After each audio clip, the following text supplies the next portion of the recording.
Kingdom of the Planet of the Apes is the fourth entry in the critically acclaimed Planet of the Apes prequel trilogy. Welcome back to Movie Health Community, the internet's #1 source of health warnings at the movies. It's been years since the Planet of the Apes prequel trilogy took place. Let's talk about our return to Caesar's world in the Planet of the Apes. Before we talk about whether Kingdom of the Planet of the Apes is any good, let's talk about if it is safe for photosensitive audiences. The answer is no. Kingdom of the Planet of the Apes is not safe for photosensitive audiences. This one breaks my heart because this one did not have to be unsafe. There's one main culprit behind the flashing light effects in this movie, and that is a stun gun type of weapon that is used in quite a few scenes, particularly in nighttime scenes. These weapons do create a pretty bright strobe effect, and they are set off without warning. Even the first time it happens without warning. These are mostly contained to nighttime scenes, so they do happen in daytime scenes and they do include a little bit of a strobe, but it doesn't seem to flash nearly as brightly as it does in the nighttime scenes. There's a sequence late in the film where there are alarm-related strobe lights as well as flickering lights as electricity starts to fail. So for flashing lights, we are giving Kingdom of the Planet of the Apes a 9 out of 10. Heavy caution on this one. This is one where there's also quite a bit to say about the motion of the camera.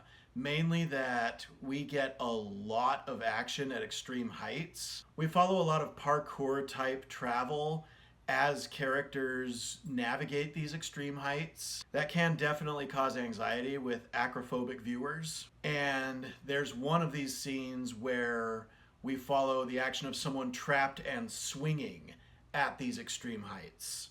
That is definitely likely to be disorienting. The only mental health trigger warning I have for this movie is that it does a really good job depicting how sacred viewpoints and beliefs can be weaponized and used to harm and subjugate other people.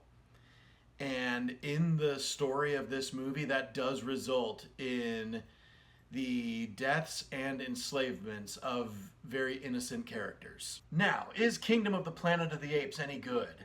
This one has a really high bar to clear because the Planet of the Apes prequel trilogy with Andy Serkis as Caesar is an absolute masterpiece. All three movies are really solid. They seem to perfect a whole new type of storytelling that Andy Serkis seems to be the central figure of. Between Gollum and King Kong, and I feel like Caesar may actually be the pinnacle of Andy Serkis's career and what he should be most proud of. Caesar was such a relatable and compassionate and self-aware character.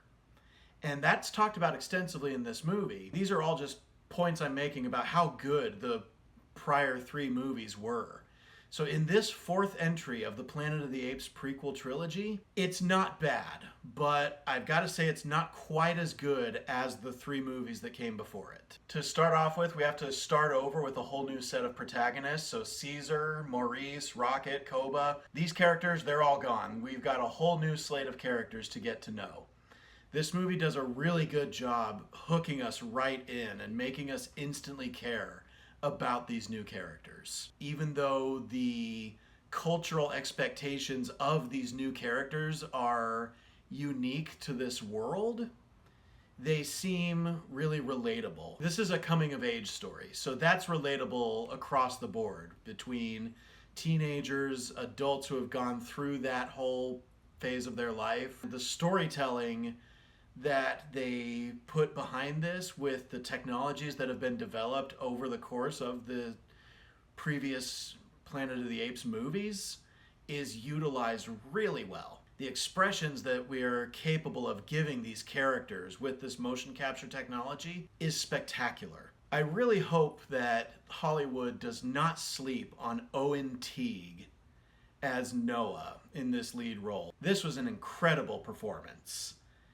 So much nuance, so perfectly captured in this motion capture technology. Now, for some scenes, it seems like the role of lead role seems to shift to a human character, and during the parts where it's focused on this human character, this movie is at its weakest and at its slowest. And that does include all scenes involving a rather famous person who plays pretty much the only named human character we ever meet. But this movie is at its strongest when we are exploring how generations of ape rule have taken over and affected the world that these characters inhabit. This movie does a really interesting twist on the James Bond idea of not introducing your villain until much later in the movie, but this villain is instantly iconic and memorable. But the one who really ends up stealing the show is this orangutan character. He steals every second of screen time that he's in.